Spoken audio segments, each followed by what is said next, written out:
Hello, hello, hello, everybody. Welcome back. I'm your host, TedTokez, and we got another episode of World of Tanks. This is the Happy Holidays event.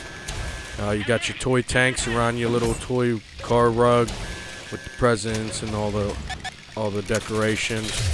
It's a pretty cool map.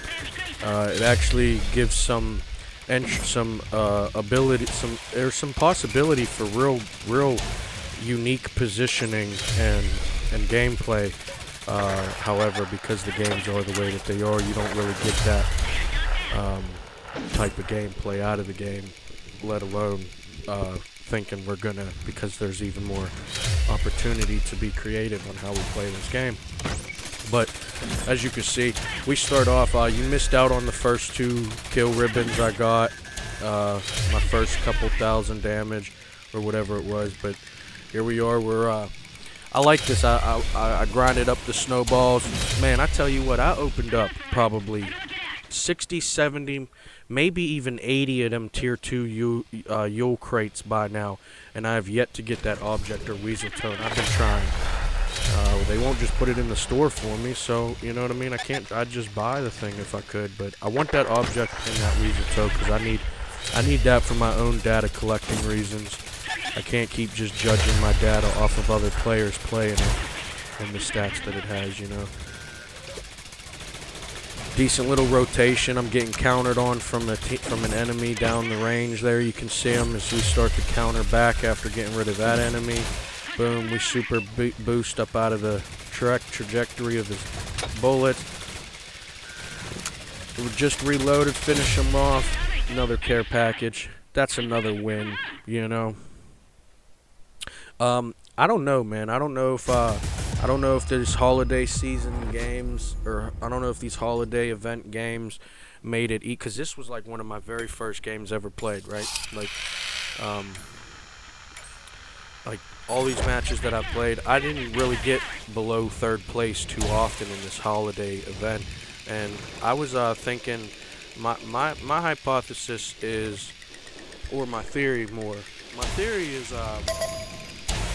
you know, because at the time I haven't really played it a whole lot. I only played it like maybe, well, okay, so 6-7 hours worth of playing it is definitely a good bit of playing it, but still, to me, with the way that the game, like you'll see, this was one from the start. Now you see I kind of just went up there to the battlefield, trying to get into some of the action. Not the best positioning, but not too bad for us to keep chipping into the enemies as we reposition to a better position, as you usually have to, especially when you're just focusing on positioning. However, you can see I'm not just focusing on primarily positioning. You can see I have an assault factor to my gameplay. Boom, another kill ribbon. Look at that. We see some more down there. We send some shots with a little bit left of that reload. Start the reload. When we get down in here, we see an arty up there we can hit up. He's got a couple bullets. Cherry bombs us pretty good. We start the rotation, trying to dodge these counters we have on the ground level. We see an enemy real low health. We finish that one off. Race over there, hoping we can get some partial health restored. And then we're back onto these 2. We ram that one destroyer, end up losing. And the respawn time, it's really not that long, but you know, I feel like probably could have been a little bit quicker, just because, you know. But at least in this holiday event mode, we do get to respawn and keep participating in the same match, even after we ultimately are defeated. Or not, you know, some people don't die in matches, and we know why. You know, there's a lot of players that stop their death from happening. There's a lot of non-playing that they do that prevents their death from even being a possibility. Boom, rotate the backside of that destroyer, chip away at that. As you see, we're reloading. We see our next target. We get shot in the side by one of them mega blasters. Boom, he come in, gave us a good T-bone. We're still trying to dodge what we can. You see that dude had a bullet ready for us. So we try to dodge that suction cup, but we get hit by that other blaster again. Not doing too bad points-wise, though. You know, you can see the back and forth. I'm not really breaking down the actual battles yet because I'm kind of saving that for later on. Like, initially, let's just get used to seeing the game played. Let's not really worry about how we do it perfect every time. You know what I mean? Like, part of my practice method is just to practice, right? I'm not trying to perform the best. I'm just trying to make sure I'm performing. Because that's how you get your experience, right? If you just sat there and shot at tanks that other people are scouting for you, and they're 9 out of 10 cases not even worried about you, I can't even consider myself playing the game at that point. I helped other people play the game that they were playing. I didn't even play the game. I barely even helped them play their game. I played so little of the game in that aspect to me. That's my opinion, you know what I mean? I'm not going to sit here and act like Overwatch isn't important, because Overwatch is very necessary. There's often times lesser tanks can beat better tanks on the front line, and I don't mean lesser like a 4v1. I mean like a 1v1, and maybe it's a Leopard 2A5 versus a Magok 7, right? Or a Batosh. The Batosh is a way worse tank than the Leopard 2A5. But at the same time, a Batosh could beat a Leopard 2A5. Why? Because the Magok or any other lesser tanker than a Leopard 2A5 really could beat that Leopard 2A5 with just 1 or 2 overwatching, even with terrible guns who are still able to penetrate the Leopard 2A5 and even maybe just its weak points. Now, if I'm not in that Leopard in that 1v1 on the front line hoping Overwatch can come up to help or just help from where they're at, I have to buy myself time, and that's what's going to allow me in a lesser, weaker tank than a Leopard beat a Leopard. Because if I'm able to just buy my time without taking the damage, that 3,000 damage a minute that the Leopard could put into my tank, I'm now given the Overwatch opportunity to probably shoot at that Leopard every time that Leopard makes a peek, overextending, you know. But if I keep overextending trying to beat a Leopard that I know I can't beat, right, or my tank can't actively beat or compete with, you know, which is a lie, because all the tanks are the only tanks not competing with other tanks, in my opinion, are something like the Object. Okay, because the Weasel Toe, you can shoot it at its straight shots, and you're hitting just about any, you know, it'll get some deflection for sure. It's designed to. But at the same time, you're not going to get as much deflection, you know. Now, with the Object, you can literally not even be trying to deflect.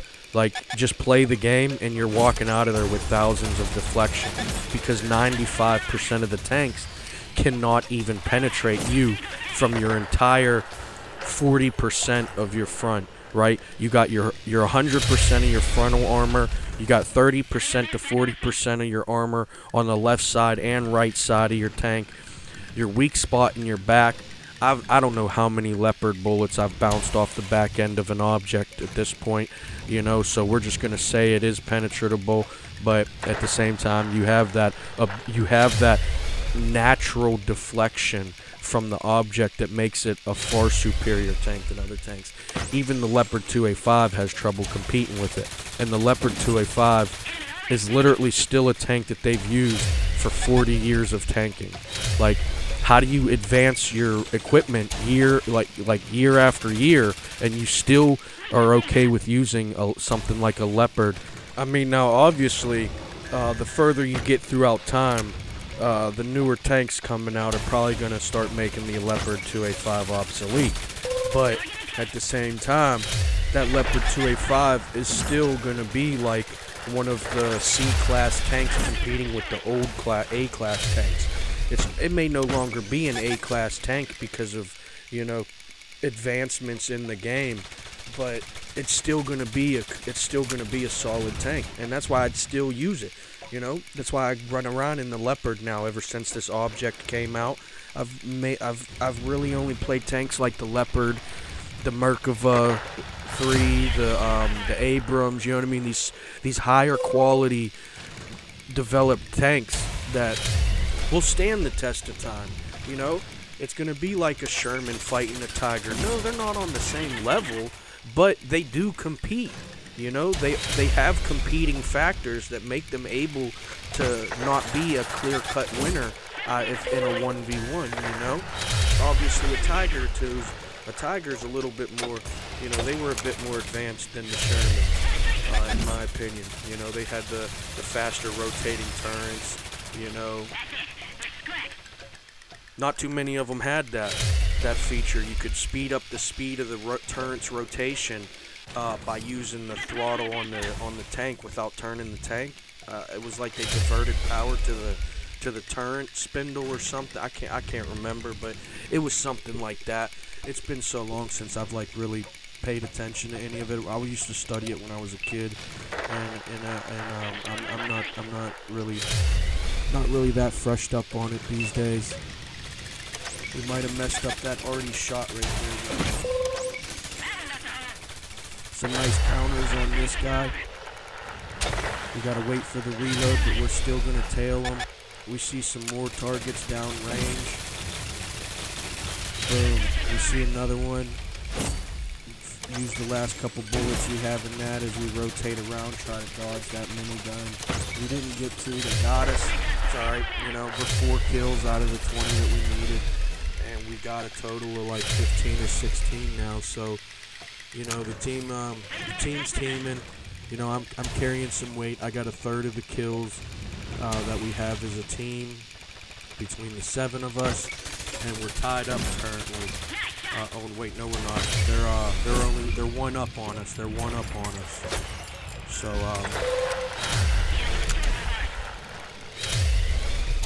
as you can see, like I said, these are some pretty decent matches. You know, I never really went below 3rd place too often in this game mode.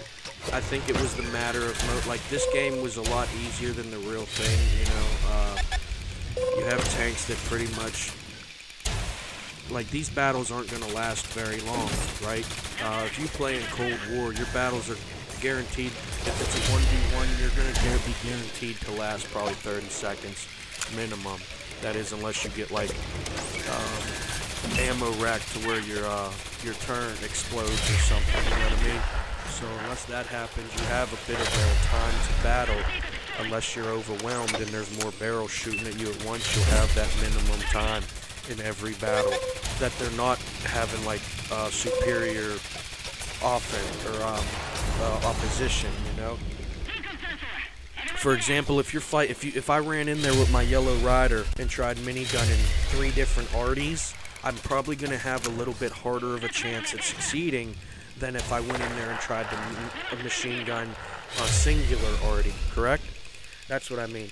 Now, so that 1v1 against the arty, I'd probably have like a minimum of, let's say, one good stack of the arties, cherry bombs, and then a reload's worth. You know, like once it reloads and gets that second one to finish it off. If it didn't, that's about how much time you'd have. So you could say roughly 20 to 30 seconds in a fight like that. All right, everybody, that's it for these matches in this episode.